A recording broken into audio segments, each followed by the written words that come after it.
আসসালামু আলাইকুম। আশা করি সবাই ভালো আছেন। আলহামদুলিল্লাহ আমি অনেক ভালো আছি। আজকে ফুটবল খেলা না থাকায় আমি কিন্তু আজকে আমার নিজের কাজ নিয়ে খুবই ব্যস্ত। অবশ্য ফুটবল খেলাটাও আমার নিজেরই কাজ, কিন্তু আজকে আমার এই পারিবারিক কাজে কিছু আমি ব্যস্ত, কারণ আমার ঘরে চাল নাই। চাল না থাকায় কিন্তু দান আমি বাঙানোর জন্য আমার ছোট ভাই রবিকুল তাকে আমি আনলাম, এবং সে অত্যন্ত সুন্দর একজন মানুষ, ভালো মনের একজন মানুষ। সে প্রায়ই আমাকে সাহায্য করে, তার জন্য দোয়া চাই। এবং সে নিঃসন্দেহে একজন ভালো মানুষ।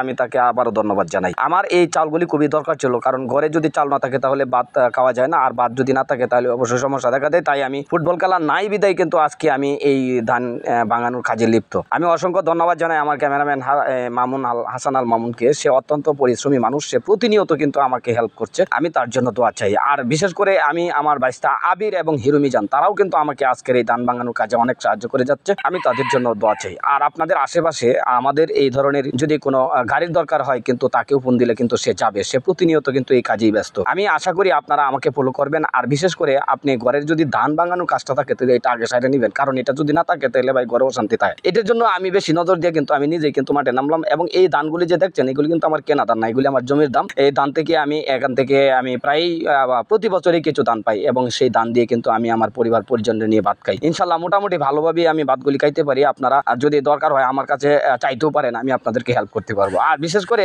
আমি একটা কথা বলে রাখি, সেটা হচ্ছে ধান যখন করবেন তাহলে অবশ্যই কিন্তু আপনি ভালো মানের ধানটা করবেন, চিকন ধান করবেন। মোটা ধান কিন্তু আসলে করলে পরে খাওয়াটার মধ্যে সমস্যা হয়। আমি কিন্তু চিকন ধান পছন্দ করি, তাই কিন্তু আমি চিকন ধানগুলি ভাঙাচ্ছি খাওয়ার জন্য। এইটা দিলে লাভটা হইলো কি জানেন, এই আপনার মোটামুটি ভাবে তরকারি যেটা দিয়ে আছে নাকি একটু সুন্দরভাবে ভাত খাওয়া যায়। আর আমাকে আজকে এখানে দেখে আপনাদের কেমন লাগছে এটা ভিডিওতে আপনারা অবশ্যই কমেন্ট করবেন। আমার ভিডিওটা কেমন লাগছে সেটা কমেন্ট করবেন। আমার এই ভিডিওটা যদি ভালো লাগে অবশ্যই আপনারা শেয়ার করবেন, কমেন্ট করবেন, লাইক করবেন। আর আমার ভুল ত্রুটি থাকতে পারে, আমাকে আপনারা পরামর্শ দিবেন, কারণ মানুষ ভুলের ঊর্ধ্বে নয়, ভুল করলেই মানুষ শিক্ষা পায়। আর আমার পাশে যারা আপনারা দর্শক আছেন, আমার সাপোর্টার আছেন, আমি আপনাদেরকে অসংখ্য ধন্যবাদ। আপনারা প্রতিনিয়ত আমার এই ভিডিওগুলো দেখেন। ভিডিও দেখলে পরে আমার অনেক ভালো লাগে। আপনারা ভালো ভালো কমেন্ট করলে আরো ভালো লাগে। আমি আপনাদের কমেন্টের জন্য অনেক উপকৃত হই, সাহস পাই, শক্তি পাই। আশা করি আপনারা আমাকে এভাবেই সাপোর্ট দিয়ে যেতে থাকবেন। আর বিশেষ করে হিরুমিজান এবং আবির, ভাইরাল হারুন, তারা কিন্তু কন্টিনিউ আমার পাশে থাকেন। এভাবে বলতে বলতেই প্রায় আমার ধান ভাঙানো শেষ। মাঝখানে একটু বৃষ্টি আসছিল, এই বৃষ্টির জন্য কিন্তু আমরা সব স্টপ রাখছিলাম। আবার কিন্তু নতুন করে বৃষ্টি যাওয়ার পরে আবারও কিন্তু